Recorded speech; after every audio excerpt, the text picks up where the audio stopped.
Welcome back to Monday Mod Tips. Today we're going to be doing a complete disassembly and reassembly of the Nerf Mega Magnus.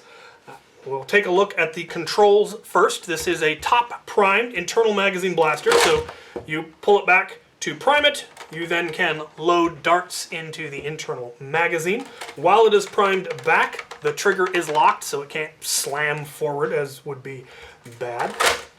Once it is forward, the slide locks. However, this button here is a release that allows you to unlock the slide without firing the blaster.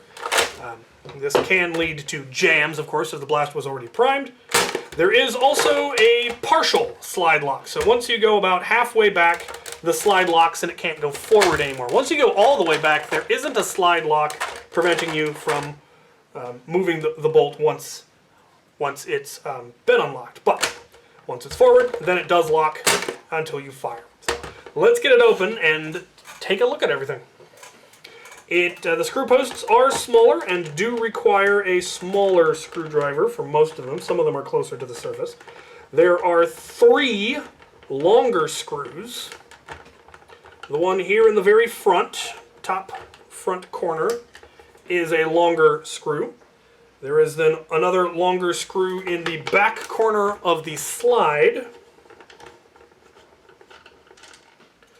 And there's one more longer one underneath the slide. There is then one smaller one in the rail.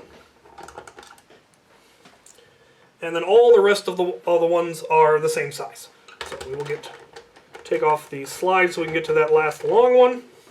Remember, when taking your screws out for the first time, to give plenty of pressure onto the screw and give it a short twist to pop loose the screw, because it may be seated fairly snugly, and if you aren't providing enough pressure, you can strip out the screw head, which can be very frustrating, though I do have a video on how to deal with stripped out screw heads. Okay, we can now take this half of the slide off, and there is nothing attached to it, though one of the posts is reinforced, and we will see why later. We can now access that last long screw. And then the rest are all, again, the same. Okay. Now we can get the shell off, and it should lift off fairly freely. Hopefully we don't spring any springs. There is a sling mount in the handle. Alright, first thing that we are going to remove is actually going to be one of the feed lips. They're a pair of lips that are at the top of the internal magazine to keep the darts from popping out the top. There are a pair of springs on either side that are captive. They're glued in place, and they keep the tension to keep the darts from popping out the top. We will then take out the follower from the magazine and the rail nubbin. Right, next we're going to take out our whole bolt sled plunger assembly, plunger tube assembly. It is all kind of stuck together. The bolt can't come out, it's captive. The plunger can't come out, it's also captive. So none of that is easily removed at all. You could take the bolt sled off by taking one of these 2 screws out, and then it would come apart. But I don't feel that that is necessary, and I'm not going to do it. Now you will notice that the plunger tube is spring-loaded in the bolt sled, and that is so that when you pull the trigger and release the plunger and it goes forward, the whole plunger goes forward so that this tab can unlock the slide lock, which we will see later on, but I'm going to leave that assembled. Next we can take off the muzzle, I guess you would call it, and it is a number of parts. You've got the shroud there in the front, and then we do have one moving part that we are going to remove, which is the dart tooth. And it is a fine threaded washer head screw, and that is important, which the first time I disassembled this I got that wrong, but now I know that that is a fine threaded one. There will be 2 coarser ones later, but then that just lifts out. That is the lock for our dart door. So the dart door is spring-loaded to come down, and that is how that works. We then have, this can now be removed, the other side of our feed lip, and then we can take out the two now known to be coarse washer-headed screws that hold this plate in place. Why they didn't make them all the same, well, I'm sure I do not know. Another train. This plate now comes off, and we can access some of the stuff that is holding the other side of the slide in place. But first we're going to take out our trigger group. It is held in with two shell screws. Most of the interior screws are silver, but these two are the same ones as our shell. We can then take out the entire trigger control group, which we will disassemble in a second, but I wanted to show where those two parts were, and those are all parts that interact with our locks. We will see how those actually interact when we go to reassemble. There are two smaller, here it is, two smaller silver screws holding that in place, and then one longer silver screw holding this little part in place. We can also see those same springs on that side, and now that can come off and there's nothing else on the slide, nothing else on the shell. Let's take a look at our trigger control group. So this not only contains the trigger and the catch, but it also contains all of our locks, and we will see how exactly those work again as we reassemble. Now this is something you are going to want to be careful with. There are three small, very small silver screws that come out.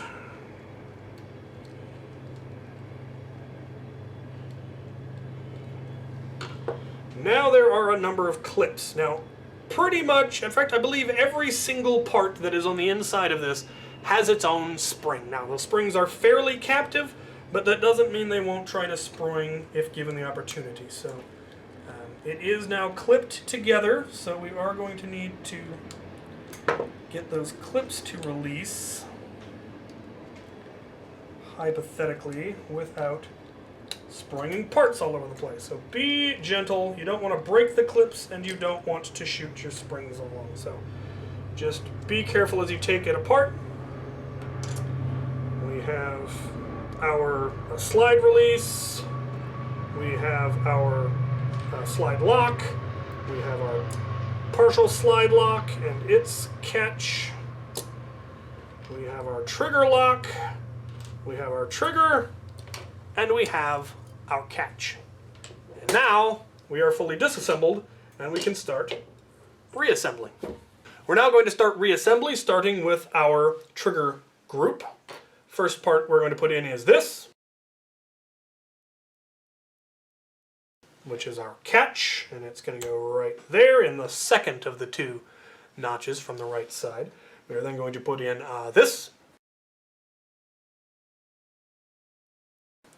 our trigger, and it of course goes right down on top of that. There is a post for the spring for the catch. Do make sure that it's sitting on its post or it might not compress completely. Now, strictly speaking, we could leave it here. Just put the other side on and leave all of the other locks out. They are not, strictly speaking, necessary. If you want to be able to deprime the blaster, you don't want to put in your trigger lock.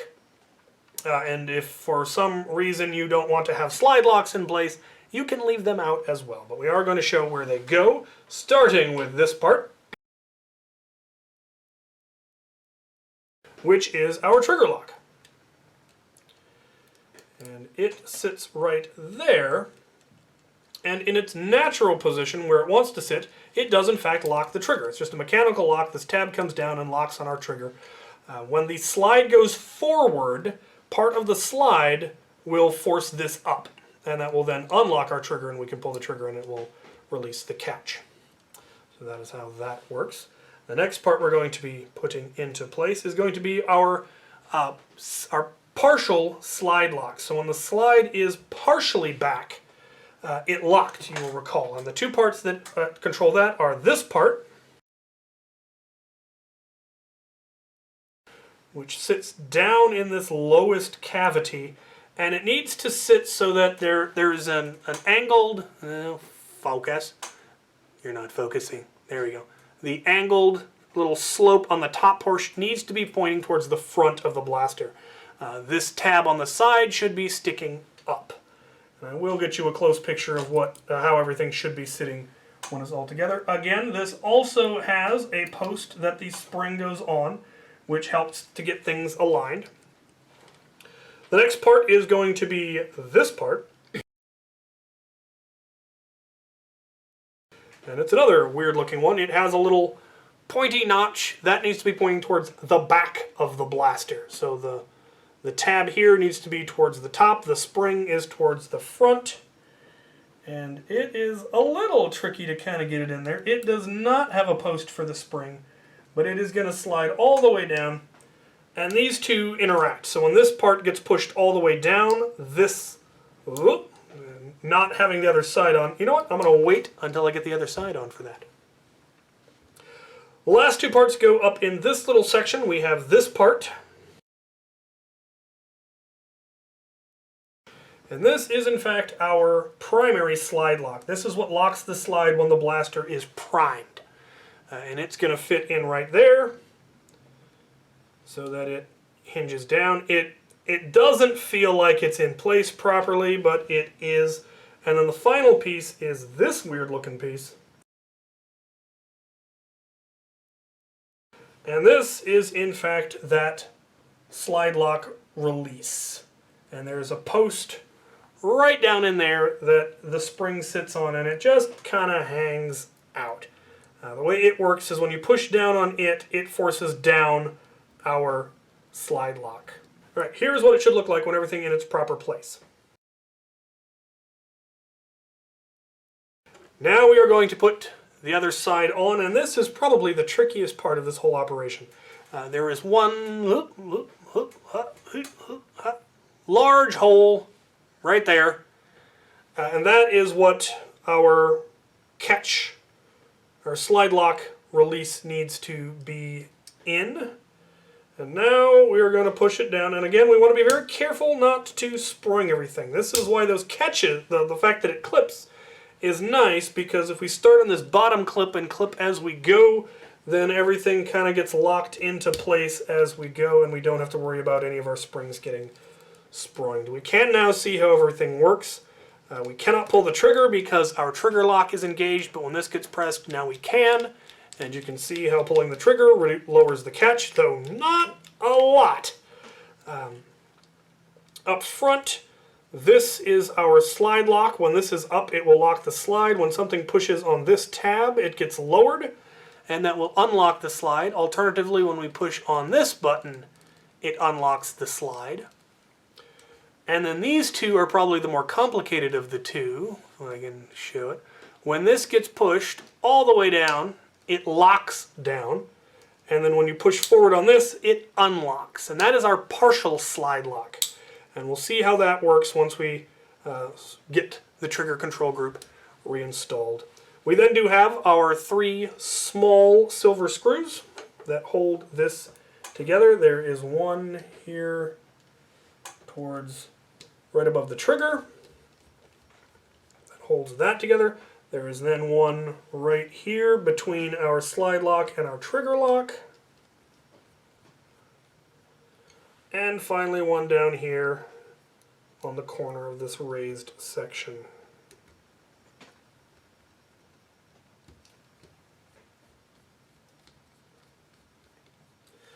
Alright, that's the complicated part. That's the control group. Now we can start reassembling the shell. Alright, the first thing that we're going to do with the shell is we are going to put the far side of the slide in place, because a number of things obviously attach to it. So it simply slides in under there. The first part that we are going to attach to it is this. And it goes right there so that the pointed little tab thing is pointing towards the front of the blaster. And it gets held in place with the longest of our silver internal screws. And this is one of the parts that disengages a lock. And mine actually has a little bit of stress fracture on it, probably because someone was trying to force the lock. The next part we're going to install is this part. And this, again, also is the moving part that disengages a number of locks. And this one is held in place by the 2 matching silver screws. And this has a number of surfaces that all engage locks. This front portion will interact with our dart tooth or dart door lock. This part will engage the fully engage the partial slide lock. This part will slide over that partial slide lock without locking it, but the back edge is what is actually locked on it. So that's what all of the parts that attach to that do, and we'll see how that actually works once we install those additional parts. Starting up here, before we put the plate on, I'm going to install the front section so we can see how it works. Move this out of the way real quick. We have this part, which is, I guess, our muzzle, is what you might refer to it as. And we have our dart door lock. Now the dart door is fairly permanently affixed. It's solvent welded in. You don't need to take it out, and I wouldn't recommend trying. But it is spring loaded so that it opens itself when at rest, which is nice. Now this part is going to go in underneath. And once again, there's really only one way it can go, and when it goes up, as you can see, it forces the dart door up and then locks it in place so that when you go to prime the slide forward, the dart doesn't just get pushed out the barrel, it instead gets pushed into our bolt. So we are going to need to reattach that screw, and remember there were 2 coarse washer-headed screws and 1 fine one, and it's a subtle difference, but it is important because if you put them in the wrong places, the screw posts are not going to react well to it. So we're going to need to pull up that little spring and put our screw onto it, which is probably the second most finicky part of this reinstallation. Getting that spring onto that screw onto that spring. Come on, come here. I would almost recommend never taking this off, but in the event that you did, here's how it goes back on. So get the spring looped onto your screw, and then you can put the screw into the post and screw it on down. Now, when you pull the slide back, this gets released, it locks that. Then when the slide comes forward, it pushes down on that, which is what we'll see next. So we'll bring our shell back in. This is going to go here in the front. So this will make a lot more sense when we have the muzzle in place. That goes there. And now you can see that as this goes forward, it forces down that lock. It is what unlocks the dart door, and then the dart door forces itself down. So that is how that works. So I'll now take this off and put the outer shroud back on, which just pops on there. And then this whole thing nicely sockets into place again. There we go. Now we can put the plate that covers this, which is this plate. The tab that sticks up goes in the back to close off a hole that exists in the shell that would otherwise allow any number of things to get inside, grit, dirt, Lego, whatever. We're going to be using our last 2 silver screws, the coarser washer-headed screws, to hold these plates on.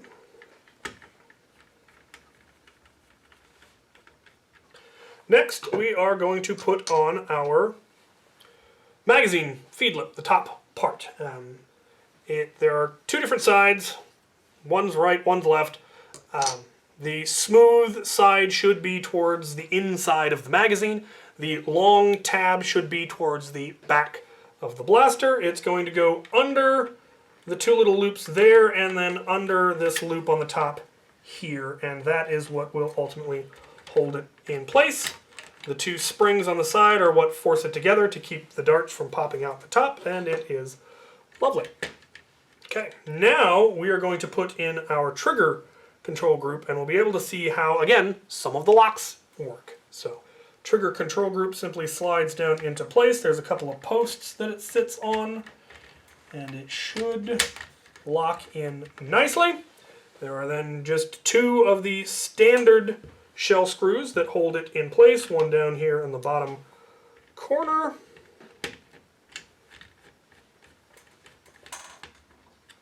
And one here in the middle.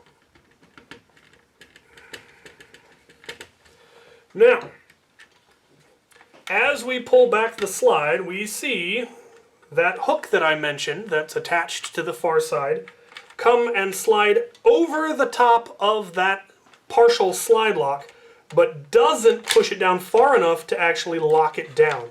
But that is what prevents us from now moving the slide forward again. Once we go all the way back, the larger tab then actually forces it all the way down and locks it in place, as you can see. And that is what allows us to move back forward again, because that is now locked down. When we go all the way forward, that other little part that we screwed on will now push on that tab and re-engage that lock. That lock will now pop back up so that when we start coming back again, first one slides over and locks on it, second one locks it down, forward, pops loose. Again, not a necessary lock. I'm not even sure why they felt that lock was needed, but they did. Okay.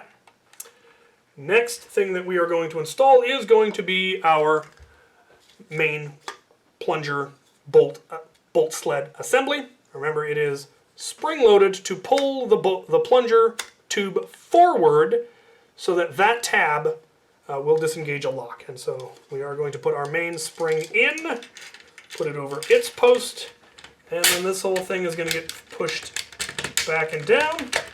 There are a couple of tabs on the far side of the shell that the bolt sled locks into, and then there is a screw post up here that the barrel locks into.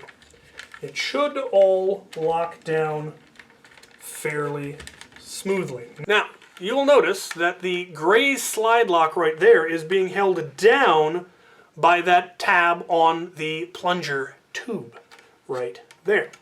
Now, when the blaster is primed, the plunger tube is in fact held back by the catch. The plunger gets forced all the way back and gets caught on the catch, and because it can't come out the back of the tube, it forces the whole plunger tube back and holds it back.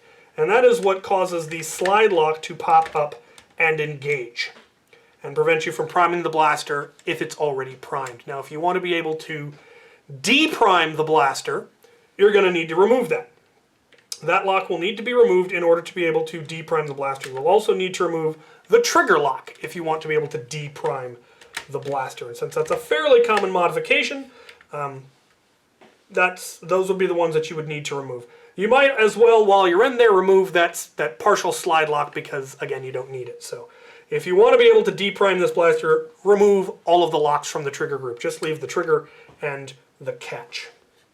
Now, what about our last lock? What disengages our trigger lock? And it turns out it's actually this section of the shell. On the far side of the slide, this little section here is what disengages that slide lock, which is why when we do a Magnus master key, if you cut this slide too far forward, it will no longer disengage that trigger lock. And now obviously you can just remove that trigger lock, but that is why we tend to cut it where we do, so that it leaves at least a little bit of this tab to disengage that trigger lock. This reinforced section that I mentioned earlier is what is actually getting caught on the slide lock, and that is why it has been reinforced. Because, you know, if you try to really force it back when it's already primed and that lock is engaged, you're going to break something. And so they decided to reinforce that with, I don't know if it's metal or if it's just a harder plastic, but that is what that tab is for. That is what gets caught on that. When this comes forward and this pops up, that's what gets caught on that. So there we have it. We are now going to install our follower, and you're going to want to make sure that it's lined up correctly. There are some grooves that it locks down into. If you have it too far forward or too far back, then your shell's not going to go together nice and smooth. And then we have the other half of our feed lips that just lay on there. Again, the long tab on the top goes towards the back. There are a couple of sockets that it fits into. We have our rail nubbin, and we have our sling mount on the bottom for the cosmetic bits. And now we should be able to put the shell back on.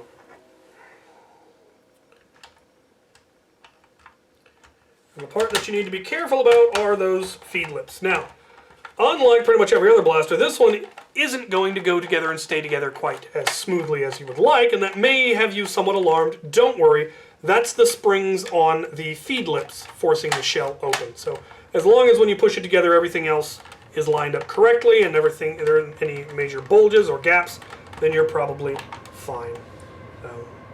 We're going to put one of the long screws, the first of the long screws is going to go in this upper corner and hold that shell together for us. Another train, just an acre of them today. The second long screw goes back here in the section that will be covered by the slide. And remember, when you're putting your screws back in, always rotate it counterclockwise until you feel it click down into place. That is the threads on your screw aligning with the threads in the screw post. And if you're not aligned, you'll end up stripping out your screw post and it won't have any material left to catch. It's called cross-threading, and it is bad. When you put a screw back into a blaster, a plastic like this, it should go very easily.